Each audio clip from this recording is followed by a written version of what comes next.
Hey everybody, and welcome to another episode of Magic with Zuby. My name is Zuby, and if you're brand new to this show, the show's all about a little well-known card game called Magic the Gathering. On today's episode, we brought on none other than Jeremy Rowe himself of the Unsummoned Skull, and we talked a lot about his life as a teacher, as well as content creator and writer for EDH Rec. Before we get into the interview, let's get some announcements out of the way. You can find this show on all podcast platforms available out there: iTunes, Google Play, Stitcher, Spotify, TuneIn Radio, everywhere. Everywhere you can find a podcast, this show is here. You can also find it on YouTube if you search Magic with Zuby on youtube.com, or I think my channel now is youtube.com/Magic with Zuby, something like that. There'll be a link in the show notes below. You can also find me on Twitter at Magic with Zuby, on Instagram at Magic_with_Zuby, and on TikTok at mtgzuby. And you can email me with any questions you may have at mtgzuby@gmail.com. And you can check out my sponsors, cardsphere.com, the best place to buy, trade, and sell your Magic singles and sealed product. Or you can check out my other sponsor, Alter Sleeves, and use promo code MagicWithZuby on checkout, or use the link at magicwithzuby.com as well. So I do want to tease something a little bit, and something I'm going to be announcing later this month. I've got something new brewing up as far as some merch. I've got some new merch brewing up right now, and holy shit. Hopefully I get it ready for this month, but y'all are gonna love this. All right, I can't give any more info other than that, but y'all are gonna love this merch. It's freaking amazing. But anyways, let's get on with the interview, and please help me welcome my guest, Jeremy Rowe. All right, Zuby here, and I have with me the one, the only, the Unsummoned Skull, Coach Jeremy Rowe, with me here to talk about him, his content creator life, and his EDH Rec articles, your podcast. You're doing it all. How's it going, man? Thank you.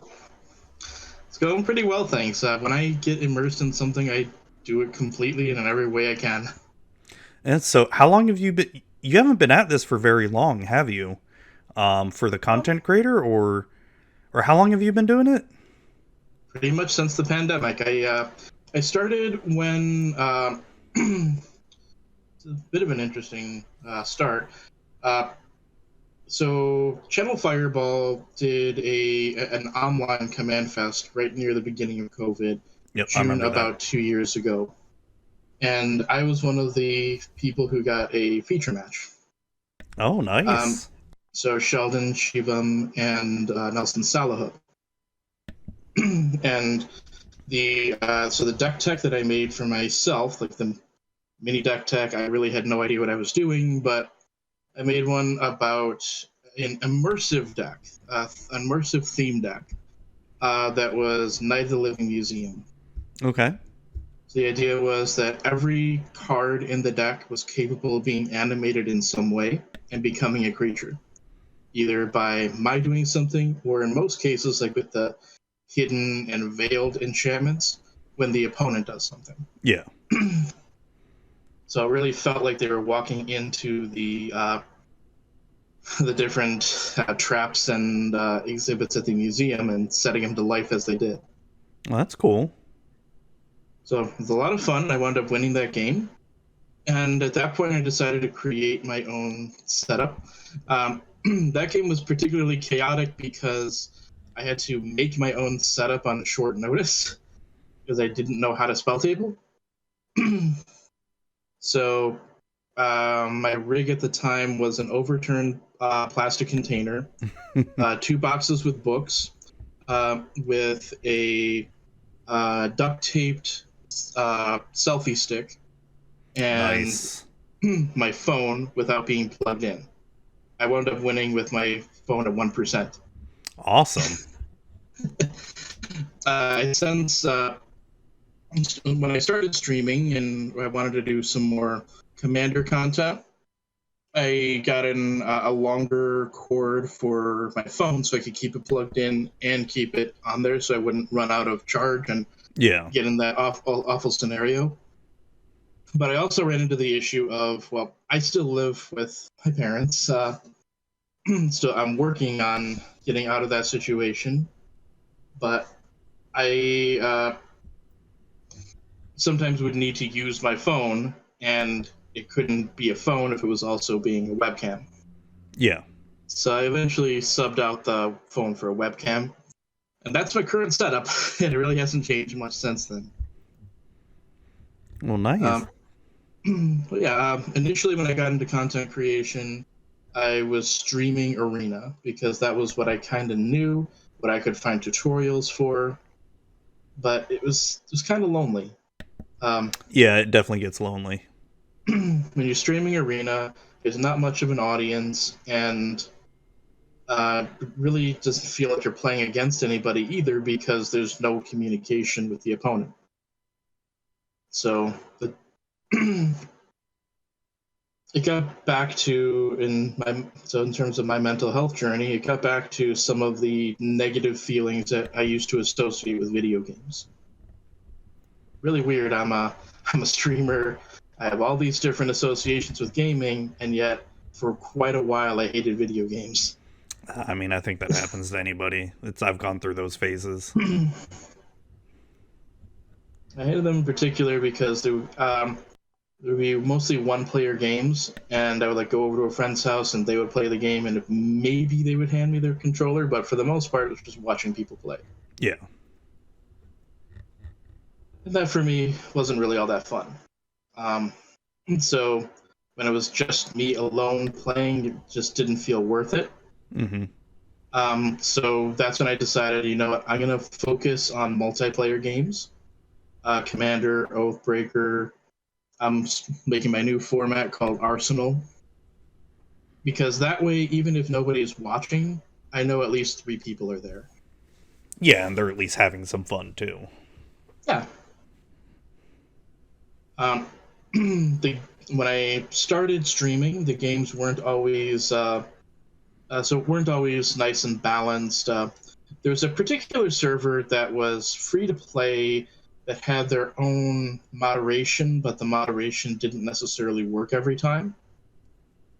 I'm not going to use the name because I don't want to slander anybody or anything like that, but Does it go? Say, Does it rhyme with Shmei Shmedh? Oh man. Well, suffice it to say, not every, so some of the games were imbalanced. There were some things that I learned, and honestly, that's a bit of where the Unsummoned Skull moniker comes from. It comes from me loving the card Unsummon and using it for a variety of different purposes, including sometimes for group hug purposes. But I wanted so I started reaching out to different groups and different servers to see if I could find a group of people that were like-minded, casual, and just wanted to play fun pickup games. And that brought me to a number of different servers, including yours. And I eventually created my own called the Skull Symbol. There's actually a game going on in there right now. Nice. Not with me, of course, because I'm not double queuing. But so I created the Skull Symbol server. Initially, what I would do is just put out on Twitter the picture of the skull symbol and LFG. And that was kind of hit and miss. And I kept having to copy and paste that into different servers, and sometimes it would work, sometimes it wouldn't. I would also have to continually check a bunch of different servers, and I would start to get anxious when it was getting close to the time. So when I made my own server, I also made sign-up spreadsheets. So I had people signing up for games in advance. If somebody does decide that they can't make it, I have a server full of people who are able to fill in. Yeah. And I know and vet these people, so I understand about the level that they're playing at, and things are going to be fine. Oh, that's awesome. It's awesome. You've been that's about how old now? Because it feels like you've been growing that community for a little bit now, at least over a year, right? About a year actually, yeah. Okay. I think it's about a year and a half now. Okay. I was a little anxious before starting it because I wasn't sure I was ready for the time suck that the modding would have, and at times it has been difficult. Uh, Yeah, it can sometimes. well, the fact that I have 4 jobs certainly affects that. Dang, 4 jobs. I'm What a are you teacher, doing? tutor. I'm a teacher, tutor, college professor, and staff writer for EDH Rec. Well, yeah, I know about the EDH Rec one. So you're Hmm. teacher, tutor, and professor. Yeah, How does that work? my full-time job is being a teacher. Uh, Okay. so I teach at a virtual school right now because I still live with my 2 parents who are both at risk or high risk for COVID.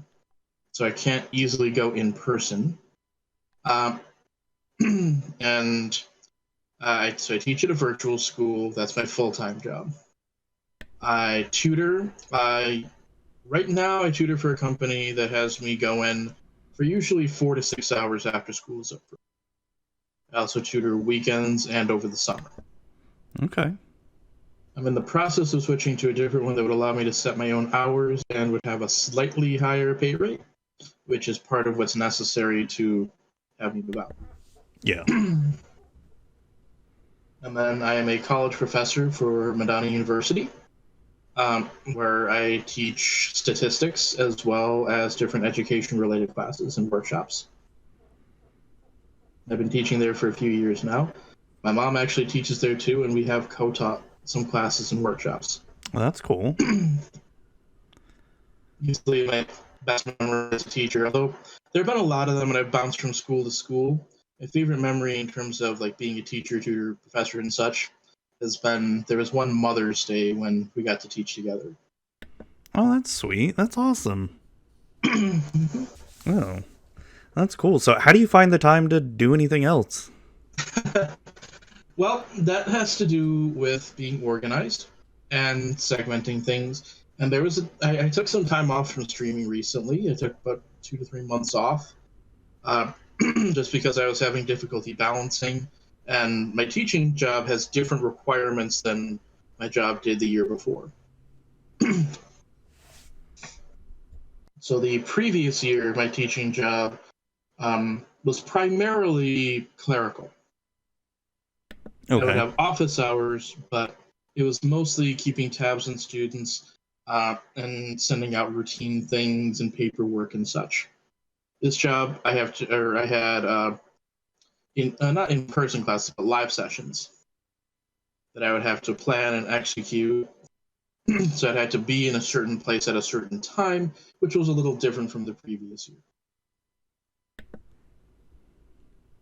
Okay.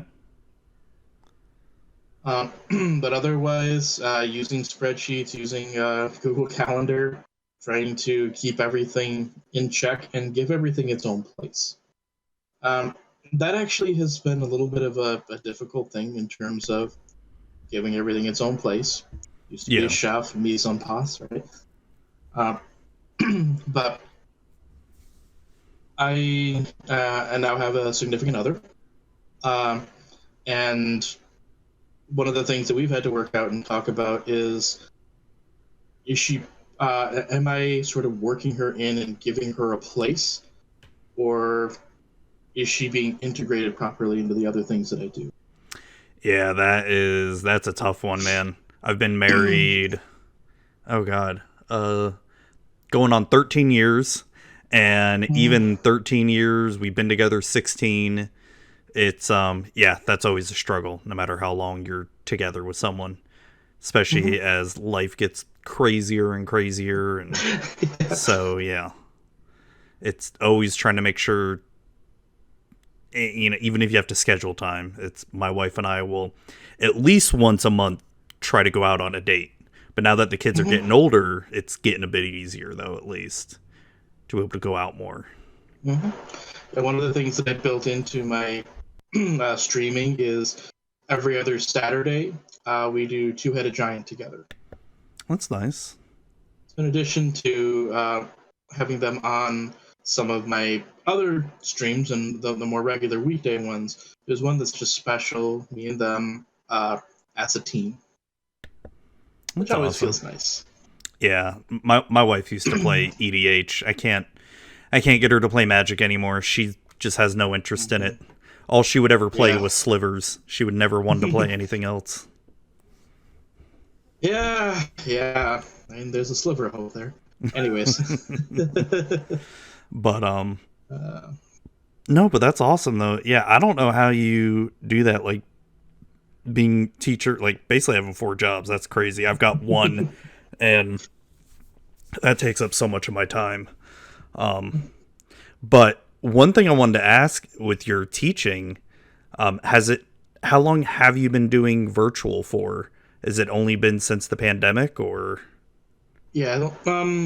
So when the pandemic hit, I had been in the same job for 3 years, Okay. and I've been teaching for 10, and I've been teaching for 10 years now. I've been teaching for about 7 years when the pandemic hit. Um, it's difficult to. So when the pandemic hit, I had to switch from in person to online, which I can do pretty well because my master's is in instructional design and technology. Uh, so yeah, it wasn't that difficult for me to flip from one to the other. What was difficult was um, for those first 7 years, I bounced around from district to district. Oh, okay. And I had finally found a school that was willing to have me back, that really liked me. I felt welcomed. Um, I really liked it there. I'm getting a little verklempt here. Uh, You're fine. Jewish, by the way. Getting verklempt. I'm schwitzing a little bit. But yeah, so I wound up having to leave that position after 3 years, and I was working primarily with freshmen and sophomores. So this would have been the first graduating class I'd have seen from freshman to graduation. And because I wound up having to leave for their, and they didn't have a graduation that was recorded, I didn't even get to share in that. Oh, that stinks. But I love teaching at that school, and then I went virtual to the position that was more clerical. Then I went to the current position, which is more direct interaction. It's Okay. interesting. It's almost like streaming. And my mom keeps questioning how I can do it, but it's almost like streaming. I teach a lesson to a group that primarily interacts via chat. Yeah. Yeah. What grade is it that you're teaching for school? It's technically credit recovery, so it's anywhere in the high In the high what? You broke out there. in high school. Okay, high school. Okay. So it's somewhere between 9 and 12. Okay. Nice. For the most part, these are students who may have, say, missed a year because of COVID. Yeah. Some of them are people who are coming in from some other district or school or state where things weren't done in the same order. Mm-hmm. So I teach world history, and they're looking for a way to do the recovery for that if they haven't met the world history requirement of the state yet. Okay. Interesting. So you mentioned before that you ended up jumping district to district before COVID. Why was that? It was not of my own volition, let me put it that way. It was because teaching is kind of mercurial, and sometimes it's we have a point A position, and then later on our staffing needs have changed. Sometimes it was possibly messing something up that I didn't know. For the most part, I'll never really know. I know that I got effective evaluations everywhere I've been. Okay. And so I don't think it's me, but it's the sort of thing where just like Will Smith going, "Don't you want me?" It kind of feels that way. Yeah, I know nothing about the world of teaching. That's something. My whole family's in healthcare, so I've never had anybody in education except my uncle, but I don't know anything about it. Sometimes you get lucky, like my mom taught, but in the current educational climate, the unions are getting weakened. The teachers themselves are seen as kind of like a commodity, and there's not a lot of loyalty keeping them anywhere in particular. That's definitely the thought process I feel, especially when I have to talk to my kids' schools, Hmm. especially my kids' middle school. It's like, oh man, especially during the pandemic, I felt so bad for those teachers. Just basically, like my oldest, her high school teachers were fine because kids are more mature that age and can handle Hmm. the online schooling for the most part. Compared to my youngest, she was in fourth or fifth grade, and I can't even imagine what teachers trying to keep 9, 10 year olds focused while at home. Hmm. God, did you find any struggles like that or anything when you went to online? Um, so in terms of the initial switch from in-person to online, the issue was more with getting the technology to the students who needed it, because the school district I worked for was low socioeconomic status. A lot of the students were depended on the school for technology, and the ninth grade students had computers that were assigned to them. But if there was an issue with the computer, nobody could help them. And Oh God. I also, so this was a K-12 school that I taught at, but it was still a public school. But for the eighth grade students I had, they didn't have computers assigned to them. One of the things that I've been working to do the 3 years that I was there was I was writing tons and tons of grants for technology, for books, for anything I could do to make their lives better. For tablets, anything. And I wound up getting them their own computers uh, through the grants that I wrote and through connections that I was building within the district. And when they went online, all those computers were stuck in the school. Oh dang. Basically, I had procured a class set so they could work on computers and there wasn't enough for each student to have their own. God, that's sad. And especially when we went through something like that, because I remember we had something similar here in my county where, like you're saying, we aren't. It's not exactly a low socioeconomic county, but obviously there are people that struggle. Um, and I remember the schools went through the same thing. There were no computers to hand out, and if you didn't have a computer at home, then you're kind of SOL. You can't find anything, then man, it was some crazy times back then. So, a cool little connection between what I had to do to convert things into online and some of my content creation is when I had to convert things online, about half my students were Hispanic. Now, I speak Spanish fluently, even though I don't have a formal degree in it. I also taught it for a while, including at that school. So, when we moved fully online, what I would do is translate my lessons and record myself using screen capture software, Okay. both for the lesson itself and for the and for the directions to the assignments. And I would embed those into the slideshows that they would be working on. How does that translate over to content creation? Well, I speak Spanish fluently. I also speak French fluently.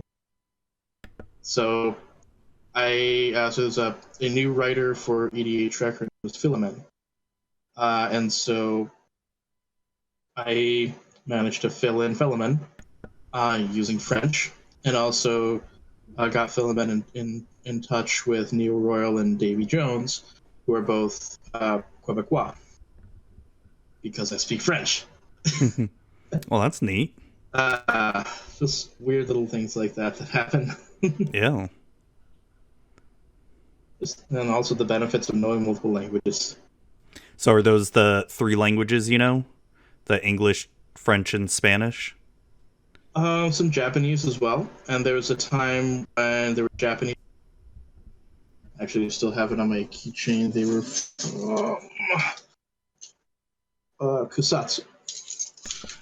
When I was in the previous school, one that I was at for 3 years, and so I would teach the same lesson in English, Spanish, and That's neat. just surprise every student with how I could talk that way.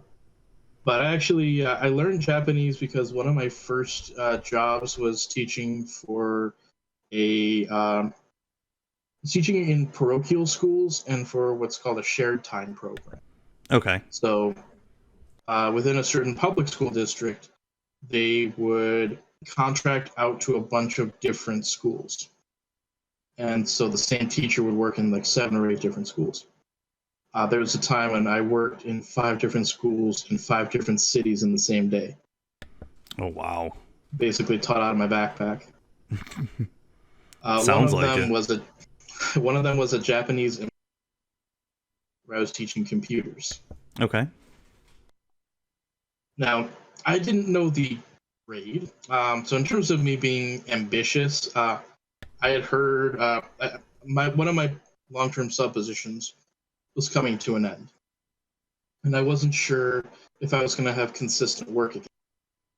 So went into the shared time office to turn in my timesheet. And I heard them over the phone talking with somebody who apparently this was over the winter, had slipped on her driveway and broken her leg. I mean, yes, horrible for her, but in my mind I was thinking, maybe this will keep me out of the sub pool. So I wound up getting some of her positions, including this Japanese immersion school, which I thought was awesome until I realized she was an elementary teacher, and I'm a high school teacher. These were kindergartners who had only ever spoken Japanese. Oh, man.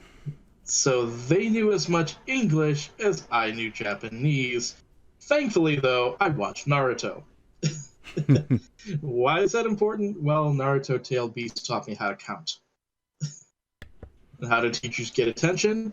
3, 2, 1. So how long did you teach there for? I think it was picking up in February to the end of the year, so about 4.5 months. Interesting. That's cool. And over time, they picked things up, and I picked things up. But yeah. Thank you, anime. Save my butt there. Yeah, for sure. No, that's really cool. Speaking on teaching, and especially with a lot of the discourse that is going on in the country with critical race theory and especially in Florida's "don't say gay" bullshit, where stuff can't be taught in class. Has that with you teaching world history, has that affected you or your district at all? I teach global perspectives on history. Or at least that's the way that I view it. And that's how I viewed it when I was teaching U.S. history at the previous school as well. So what I try to do is present as non-biased of a view as possible, because I know that world history is typically taught through a Eurocentric lens. So I try to lay it out and have students draw their conclusions. Okay. So for example, instead of just saying the Japanese bombed a Pearl and that's what got the U.S., which vilifies the Japanese, I would explain what happened with the Japanese-U.S. relations during the other periods of history, so the students can see the buildup of tension between the Japanese and the U.S., even if the U.S. itself didn't see it. Okay, interesting. When you're teaching it like that, like I said, this is someone ignorant of teaching, period. But I have to assume you have a curriculum based from the county or the state that you have to follow certain guidelines on. The curriculum says I have to teach about Pearl Harbor and the U.S. involvement in World War II. I'm perfectly okay with teaching it from both perspectives. Okay. And what I do is I just add in the necessary details to plant the seeds of what's going to be harvested later. Okay. Okay, so you're not just... So your teaching style then sounds like you're not just teaching what's going to be on the test? Well, I write the tests. Okay.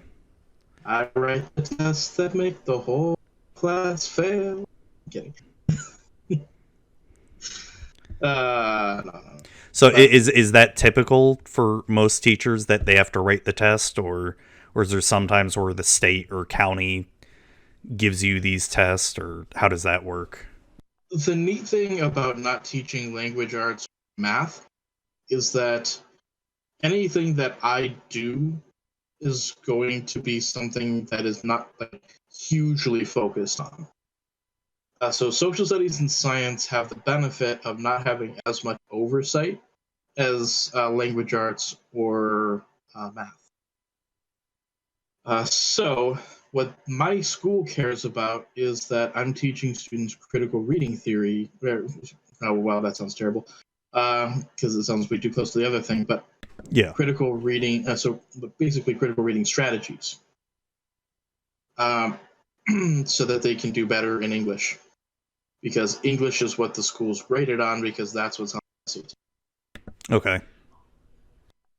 So what they want to know is after going through my class, so what I say is, hey, guess what? That means they can draw conclusions about the Japanese motivations, which is how I'm able to defend what I do. Okay. Okay, that makes sense.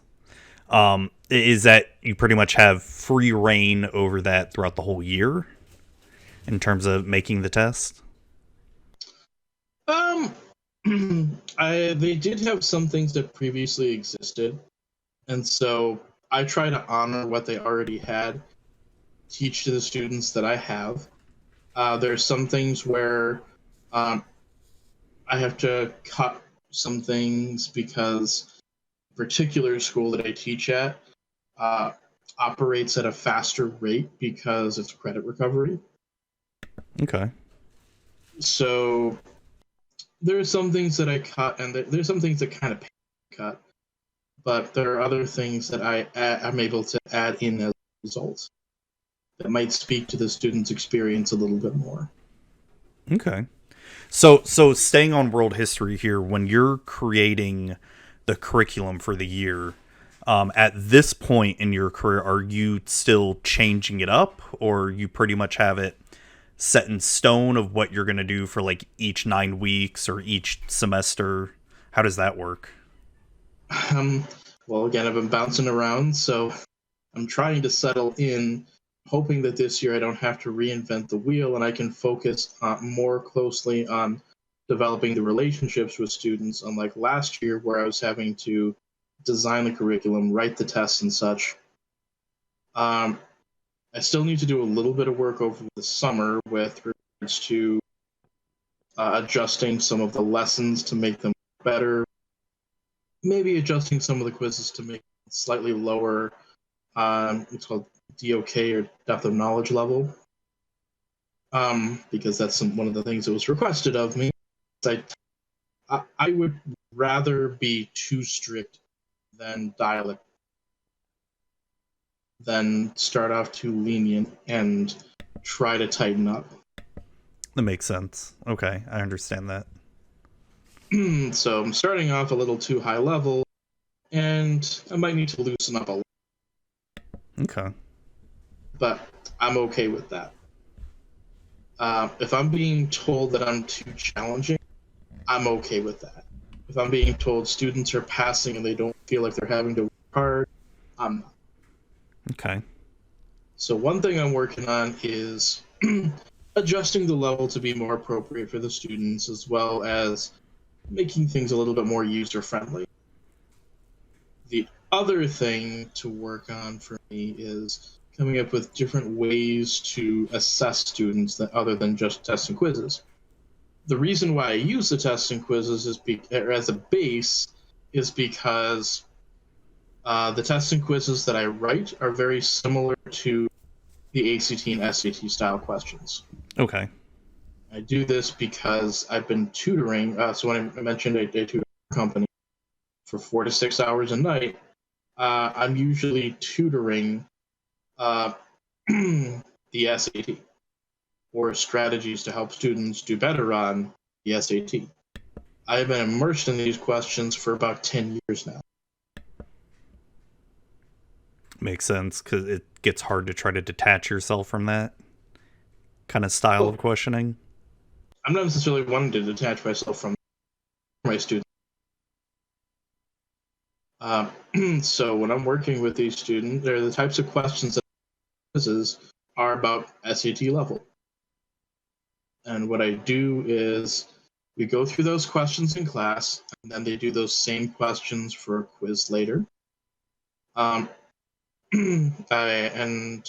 use the polling feature to make sure that they're paying attention. I also insert those questions right after the slide in which the information appeared, so when they're going back to the quizzes later, they know exactly where to find the answer. Okay. Interesting. So with it being all online too, or especially what you're doing now, has that changed? Has that made things easier for you or harder for when it comes to like keeping grades up or anything like that? Infinitely easier. Oh, You have yeah. to deal with people not turning things in. Not having to read people's handwriting too, or yeah, there was a time when I was when there was only one student who brought paper to write on, and that one student happened to use hot pink paper. Nice. So everybody wrote on hot pink paper, and I had to use sunglasses when I was checking it. So otherwise, it really hurt. I guess a lot. I guess nowadays, I mean, besides it even being online, I guess a lot of stuff is all digital now in schools, isn't it? Or especially yes, like in the older grades.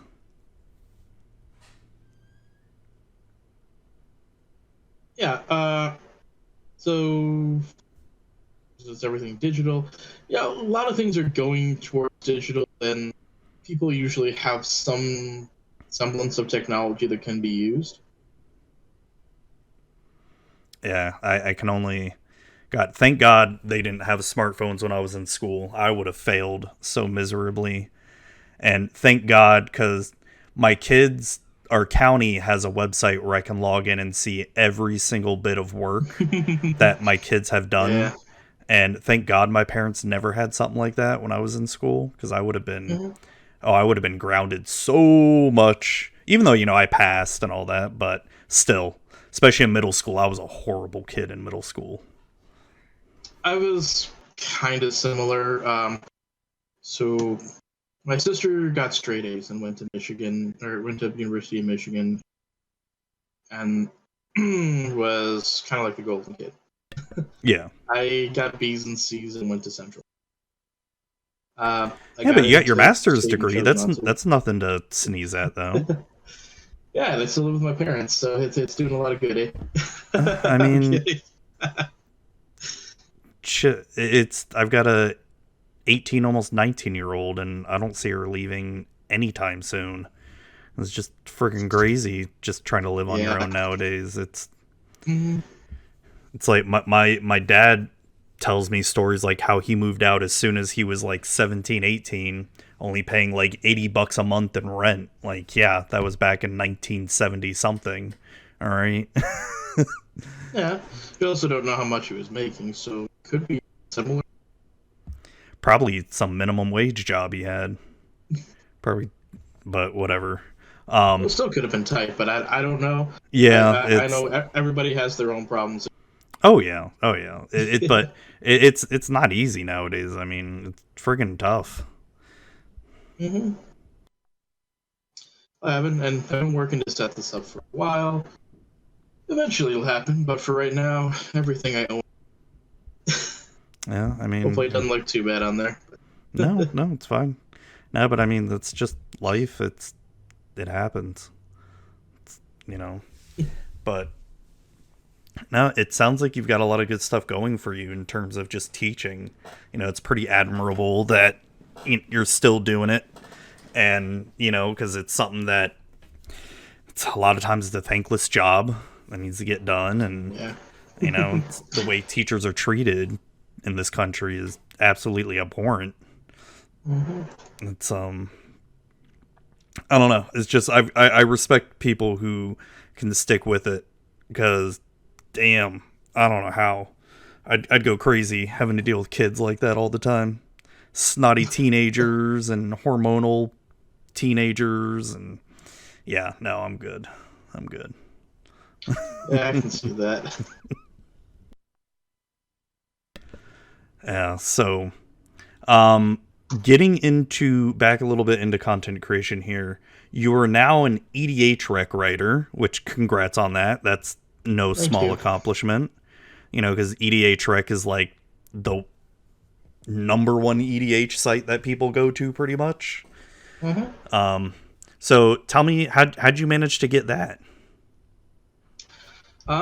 Persistence was really the thing. Persistence in developing an online presence. Somebody taking a chance, which is all anybody really needs, right?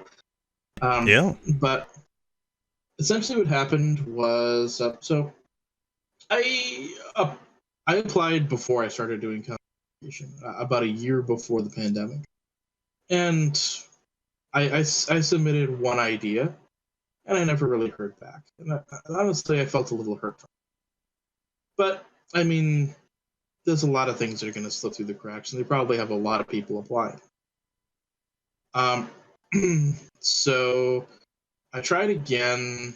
I think it was last summer in June, and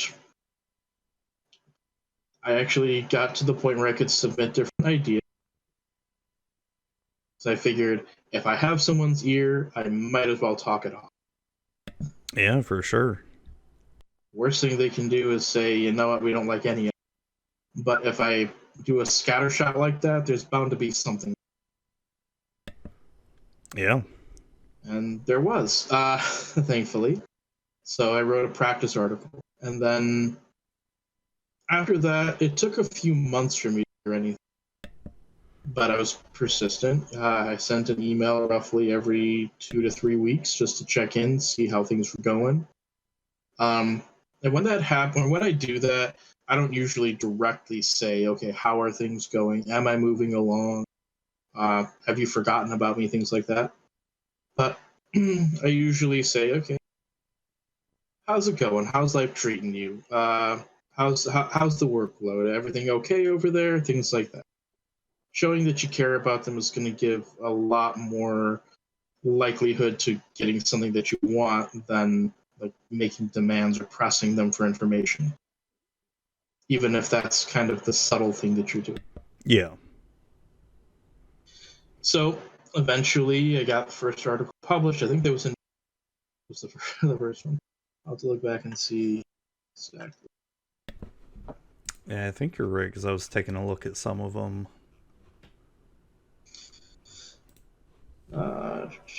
So Zedru was in December. Yeah, because Locust Not God the was your first one. first one. Yep. First article was Locust God November. Mm-hmm. And this process started in June, so it took what, about 5 months? Well, I mean, well, hey, you got it though. So I got that published. I also got set review.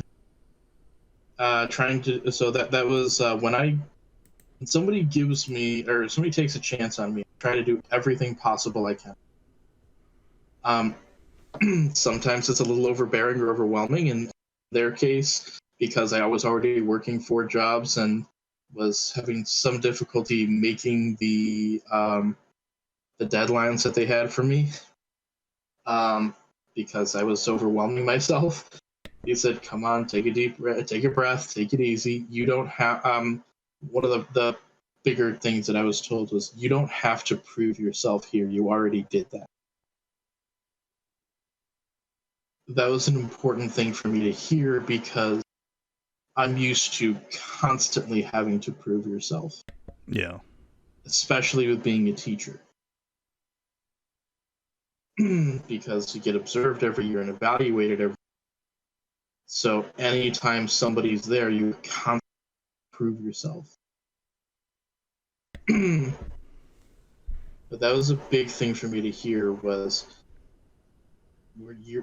we have a job for you because we like you. Saw something that we wanted and took it. So there's no need to feel like you need to prove something else you already did.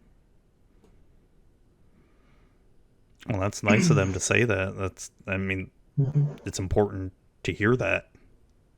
Mm-hmm. Yeah. So that article series is a lot of fun to write. I'm actually possibly going to be switching to a new series. Okay. I'm not sure if this one's going to continue or when that will continue, but I got 15 articles in on it, so that's a pretty good start. Nice. So the series is called "These Cards Do Work." I really like that series because it's important to understanding the shifts that I made as a deck builder when I moved online. So when I was just playing with my buddies, I didn't really care if I did the thing, and I didn't really have a set like, formula or ratio or anything like that. Mm-hmm. But when my decks are on stream every week, I want them to do the thing, and then I can figure out whether the thing's fun or not. Yeah. But I don't want to make this crazy idea and just have it Make a crazy idea and do what again? have it flop. Oh, okay. Can this work? And it turns out no. It's probably not something that people want to watch. Yeah, that's one thing How I've is it gonna noticed. make this- Yeah, that's one thing I've noticed that changed my perspective on deck building was when I started streaming EDH or start guesting on people's streams more. Was even though I have my really powerful decks, sometimes they aren't always the most stream friendly because either the games can be over quickly or really boring. And always trying to pack a deck with 10 counter spells or 10 board wipes doesn't make for a fun stream sometimes. Well, that's where the ratio. I mentioned that I'm a college professor of statistics. Mm-hmm. So I mean, I'm not yet at Frank Kirsten level, but I don't think anybody else is. Karsten with the crazy statistics and such. Oh, I know. Yeah, I've read his articles a bunch on Channel Fireball. Yep, same here. But what I do like is using statistics in Commander because it's a 100 format, so the odds are fairly easy to. Because the odds of anything will be some number over 100 because there's a. Yeah. Slightly higher because Commander, but because the Commander is not part of the shuffling process, but still, if you want to make sure that you're drawing certain things at certain times.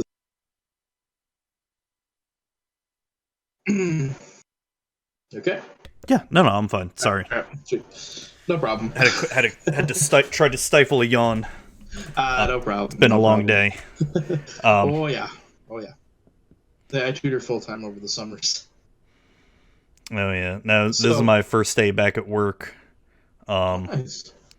Because I had a little bit of vacation, where I got to travel and all that, and then back to the work grind. Mm-hmm. Oh, you went to an event semi-recently, right? Yep, I had to go to Las Vegas for work, and I was there the same weekend that Command Fest Vegas was, but I couldn't go.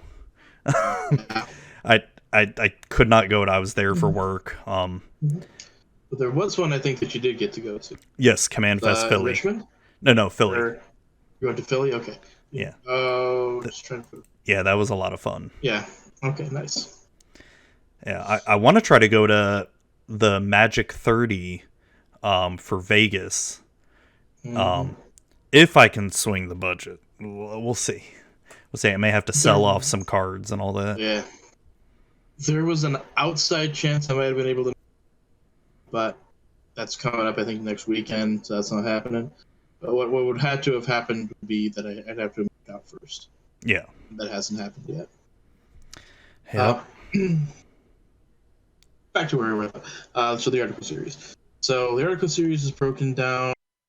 Itself is broken down into the categories that I use when I'm building a deck. So when I'm building a deck using what I call my red eye method, I call it the red eye method because this was something I created near when I was winding down as a streamer before taking a break. Because just like red eye gravy in the South, something that you have to wake yourself up. I've never heard that And term. Even though I'm not really in the South. I'm in Central Florida, so it's not really Southern. It's not Southern enough. Red eye gravy is basically a gravy with a coffee. Okay. So it's kind of soul food, but it also coffee to keep you up. Okay. It's usually used like after hangovers. So my red eye method is making a deck that because of the ratios basically runs itself. And then choosing a commander or creating a strategy that is linear enough where you don't have to do a lot of thinking. It's not that you can't do a lot of thinking, but the idea behind it, commander's already complicated. Yeah. There are so many decisions to make and trees and interacting with opponents and stuff. So this is an attempt to simplify it as much. Okay. And the method is to start off 40 lands. Seems like a lot, but you don't want to miss the first three. If you're missing any of your first three land drops, you're probably not. Unless people are just kind of letting you. So 40 lands, 30 basics, 10 non-basics. Within those non-basics, I usually put an emphasis on utility instead of mana, unless some 3 or 4 colors. Okay. So the mana base, relatively simple, relatively cheap, allows for quick deck building.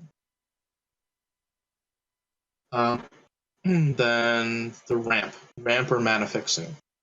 So 10 ramp or mana fixing, because you want at least one of those in your opening hand or first 3 cards you draw.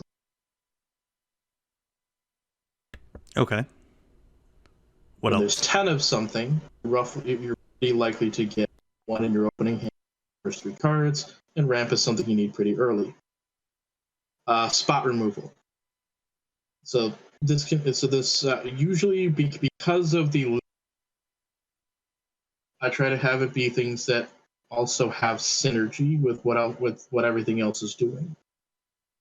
So, for example, in my Locust God deck, the synergy related spot removal would be Arcane Denial, because it's like Negate, except it also draws cards. So you could use Negate as your spot removal, but Arcane Denial is probably better at that spot because it does the job and does something with your commander. Okay. Makes sense. Mass removal. I call it mass removal, but it's mass or just anything that gets rid of more than one thing. So I would even consider like Runaway Together to be multi-removal.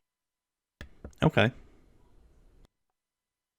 And Runaway Together is something that I use. I have a deck called Kaza's Xerox Machine, where I'm just copying everything. So Runaway Together with, say, Mirari out is actually really nice, because I can then copy the Runaway Together and just bounce 4 things. That makes sense. kind of build my own cyclonic rift if I want, and yet still leave certain things untouched. Yeah. It's the nasty. The thing about cyclonic rift is it picks everybody. Yep. The thing about Runaway Together with Mirari is control who you tick off. Mm-hmm. You can even use it to protect your own stuff, which is again from. Yeah. Summon can be used to protect your stuff. Then there's card draw, or again 10 of those, just because it's a good number, and you usually want one in. So by the time you're a few turns in, you should have been playing things on time. Most of the things in your hand should be out, and then you're looking to refill. Okay, I don't know if you gave a number for like the ramp, or no, not the ramp, the mass removal or spot removal. Well, this depends a bit on and some flexibility in terms of how you define these things helps to determine that. Okay. So I will usually say it's 10 of each. So 10 ramp, 10 spot removal, 10 mass removal, 10 card draw, and then 20 win conditions or general synergy. So those cards where you're like, okay, all these things are nice with my commander, that's where that goes. Because ideally speaking, you want your deck to function without your. Somebody might oobly at it. If the commander tax might be too high for you, it might be a little mana screw. Your deck needs to function as a deck without the commander. You do want things to get better with the commander out, but they can't just be dead without the commander. Like Arcane Denial without a Locust God out is still an Arcane Denial. Yeah, makes sense. That's an interesting method. I've never really heard that before. I mean, I've seen other kind of deck building guides like that, but I may have to try that out because 40 lands right off the bat seems like a lot. I think I think the only deck I even have that has 40 or more lands would be like my Omnath Locus of Rage deck. I do have a couple that are 60. I actually read now that are 60 lands, but that's because they specifically require them. Yeah. But most decks need mana. But having a lot of card draw or working card draw into other things like is it Arcane Lighthouse? No, not Arcane Lighthouse, but there's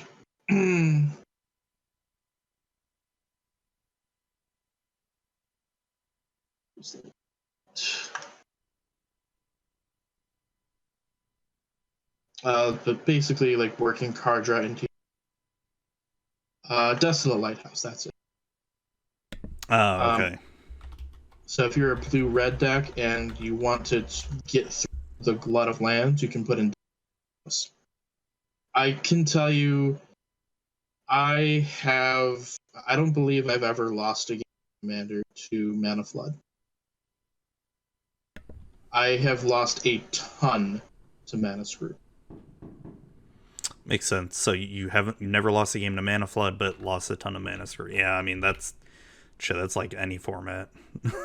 Mm-hmm. Well, Commander in particular will always give you something to do with Flood. I think one of the reasons why that is because the majority of my commanders are relatively cheap, between 2 and 4 mana. Yeah. So if your commanders are between 2 and 4, you play them out early, and then they die, and then you play them again, and play them again, and play them again, and then you wind up having to pay an increasingly high commander tax. But if you don't have the lands to pay that tax, then your commander's shut off from you, and you're at the mercy of whatever you're going to draw. Nice.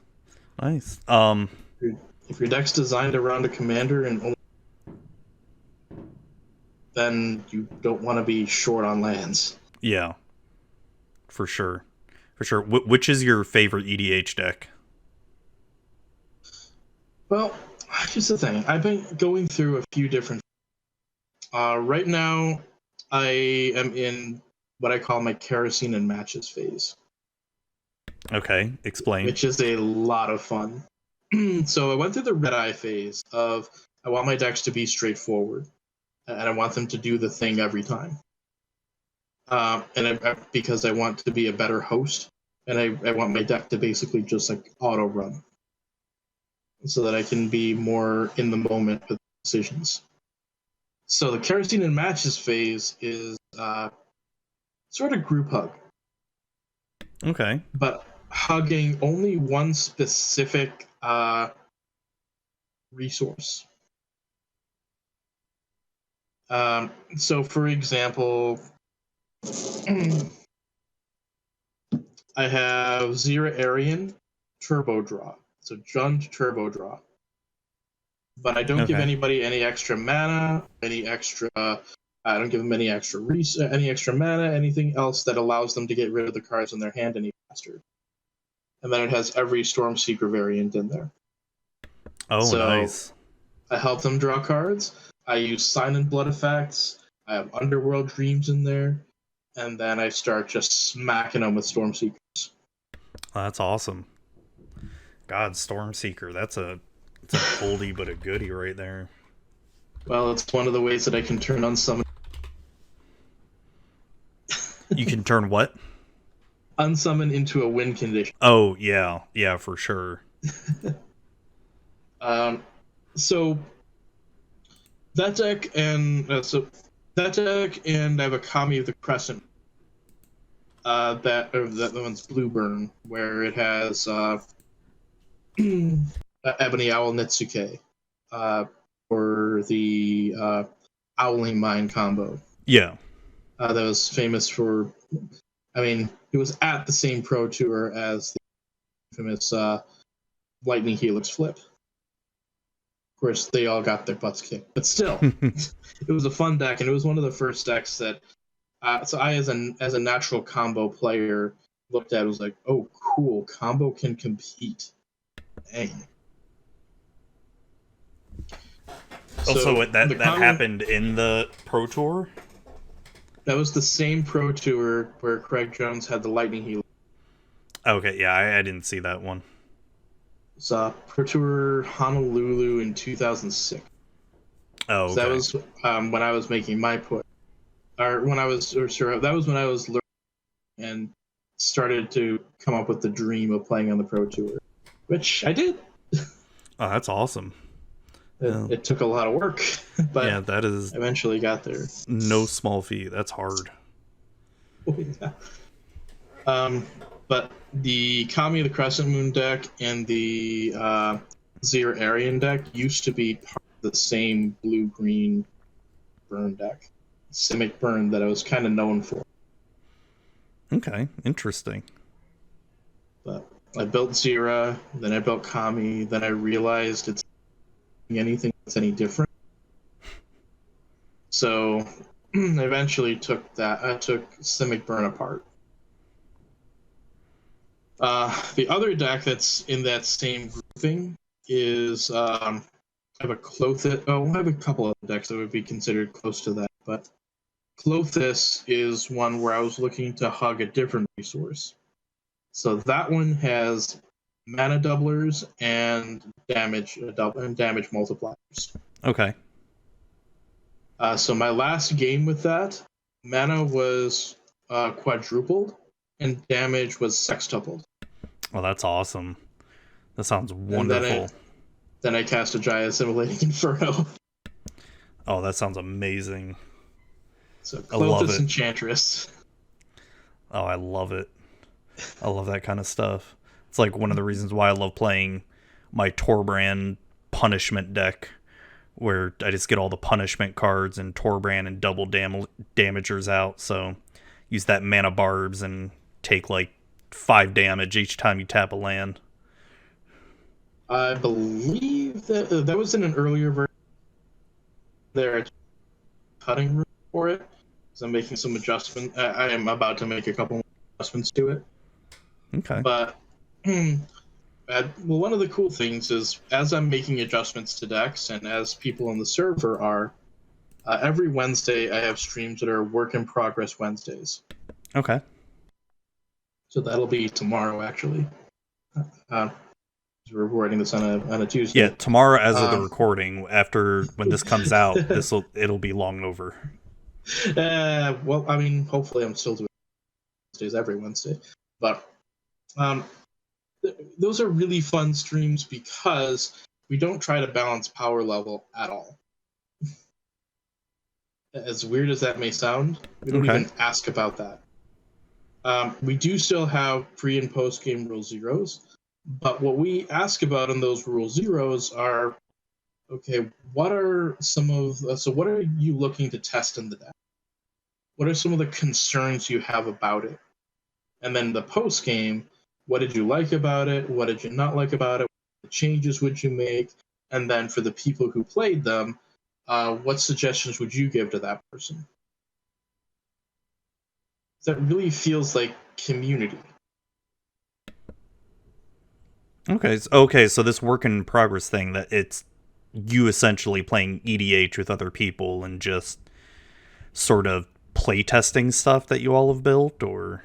Yeah, it's everybody playtesting a deck that's at some degree of refinement. Okay, interesting. Some of them, the deck is pretty much finished, but we're trying to figure out if it's fun or not. Like I have a Neheb Dragon's Approach, and my question was, okay, does me playing this deck pretty much just get me killed? Okay. Am I ever going to be able to untap with Dragon's Approach with Neheb out and still have Neheb out in the post-combat main phase? Or is this just too risky of an idea? Yeah. Yeah, is it too oppressive or something like that? Mm-hmm. Yeah. All my streams are themed in although sometimes we still do pick up games in the server, but my streams are themed where there's Tribal Tuesday, Work Progress Wednesday, Oathbreaker Thursday, and then Date Night Two-Headed Giant every other Saturday. Oh, nice. Before we start wrapping up here, I want to ask you about your podcast, Quote of Arms. Yep. So how long have you been doing that? What's the inspiration behind that? And just talk about it some more. So Quote of Arms started with really just me bringing something up during a stream a couple of times. Man, wouldn't that be cool if there was a podcast called that? And then eventually people saying, well, just do it. And also a little bit of me wanting to actually dedicate myself to something, because I get kind of nervous, and I don't always stick through a start. So this is something where I kind of wanted to challenge myself and see if I could stick with it. Yeah. So this has been going on. The first episode was May 6th of 2021, so it's been over a year now. Yeah, congrats on that. Oh, thank you. We're nearing 50 episodes. Although I have more than 50 recorded. Some of the people who have been on there include Sheldon Menery, Ashlyn, Anomaly, Jeffrey Palmer from Living Cards. Yeah, a number of relatively big names on there, as well as just other people. Jeremy Rowe's been on, which is particularly awesome because Noel is somebody that I've known since college. We actually went to the same university and played at the same LGS. Oh, cool. Yeah, I think I've met him once at some SCG event back in the day before Magic Fest and all that. Sounds about right. Yeah. I think I think he was the one who asked me, like, had I ever seen Commander Versus, and I'm like, no, should I? And he just like, yeah, you need to go watch it. I'm like, okay. Yeah, That's back when, I mean, I played Commander, but I didn't really care too much about it. You know what I mean? Like, I was more interested in Modern and Legacy at the time. I learned Commander from him as well. Um, Actually, this was so I started playing Commander when Jason Mindsculptor did, Mm-hmm. because I saw Jason Mindsculptor.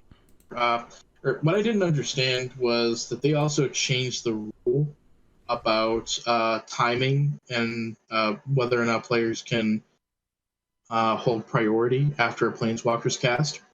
So my initial thought of Jason Mindsculptor was, oh, nice, he's 4 mana to eat a bolt.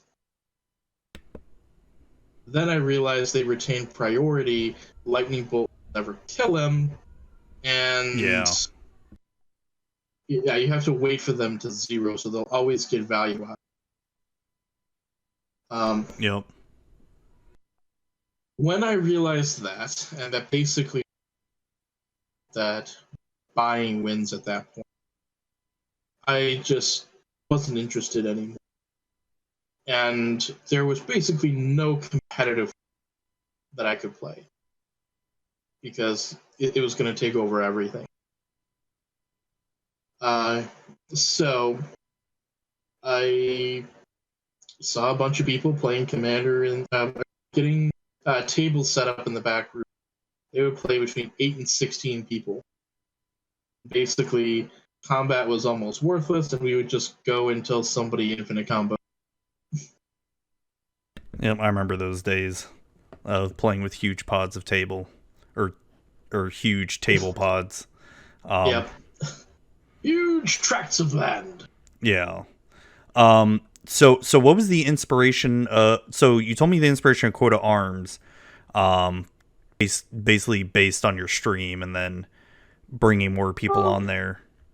It's interesting. Quote of Arms was the opposite. So it was based on something said in my stream, but Okay. Quote of Arms inspired me to have a tribal knight. Inspired to have what? A tribal knight. Okay. Tribal Knight. Yep. So Tribal Tuesdays come from the podcast. Okay. So the Quote of Arms podcast is this idea that the reason why it's called Quote of Arms, the Coat of Arms card I really liked was I like what Coat of Arms does because it makes it so that people coming together makes each other stronger. It doesn't matter who owns it. It doesn't matter who owns the coat of arms. It doesn't matter who owns the creature. We make each other stronger. So if somebody just loves goblins, so about goblins, they recognize somebody else likes them and they got some cool ideas for tech. Awesome. Yeah. Some of them are more obscure. I heard an episode about sirens as a tribe. You said sirens? Yep. Yeah. Okay. Yeah. You don't really. There's really not a whole lot of sirens anymore, is there? No, but that was the cool thing. That episode is you can take an undersupported tribe and build around them and create a deck that has the flavor of that tribe. Yeah. I told when I met Gavin at Command Fest Philly, I told him he needs to make more flag bearers. We need flag bearer tribal. Yeah, we also need somebody commander to flag, right? Yeah, and then we also need banding to come back, make a comeback. They brought phasing back. Come on, let's bring banding. We got this. Yeah, especially if they're able to give it simpler reminder text, that'd be awesome. Yeah. Anything they could do to lower the barrier of entry in the game, yeah. Do it. Don't be afraid, wizards. No, but that's cool. Well, to wrap things up here, I want to thank you for coming on. It was great talking with you. I had really interesting time talking, especially the teacher stuff, because I don't know anything about that.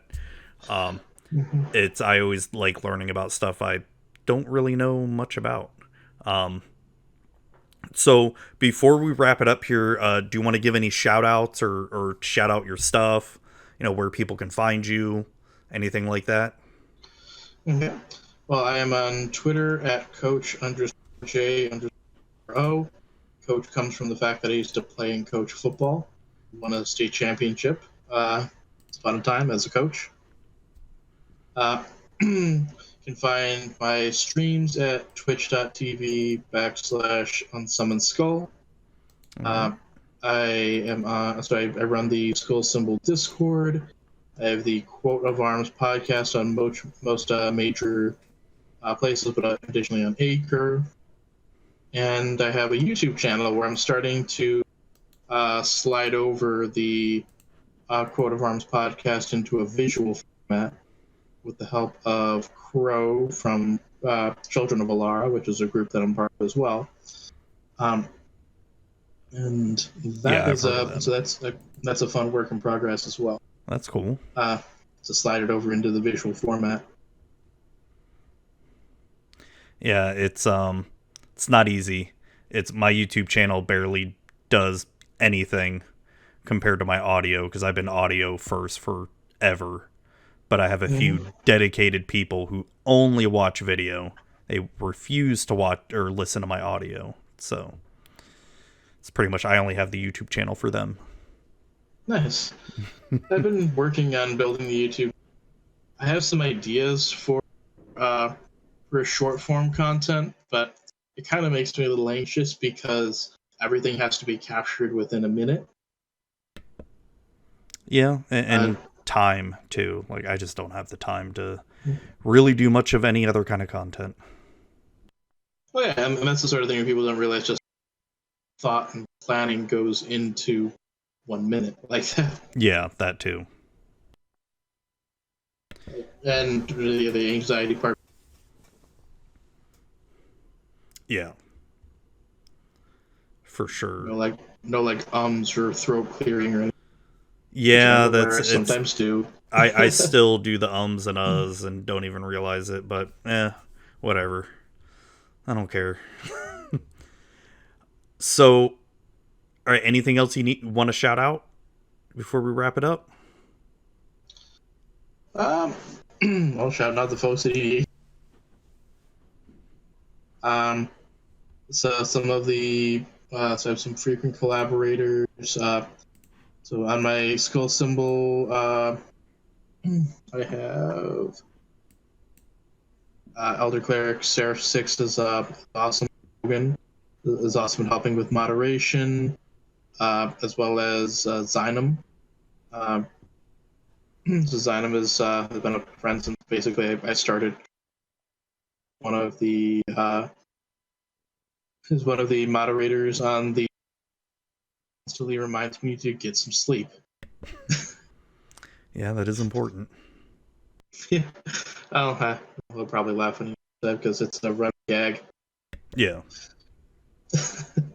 I try to help people get games together when they're looking and such, and sometimes people to ping the roll.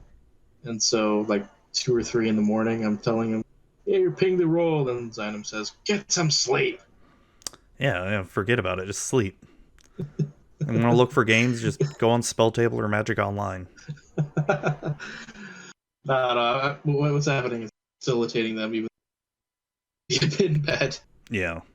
Because Zynum's on the West Coast, so he's 2 hours after, so he can mess with that. Yeah, for sure. All right. Well, I just want to thank you again for taking time out of your night for coming on the show and appreciate it, just talking with me. Absolutely, it's my honor. Well, thank you. Well, I hope you have a good night. Good luck teaching and all that other good stuff and tutoring. And I hope you have a good one, all right? Absolutely, and to you. All right, thank you. Hey everybody, thank you all for listening to the show. I hope you enjoyed listening and watching it. Thank you again, Jeremy Rowe, for coming on. I really appreciate you taking time out of your night to come on and chat with me.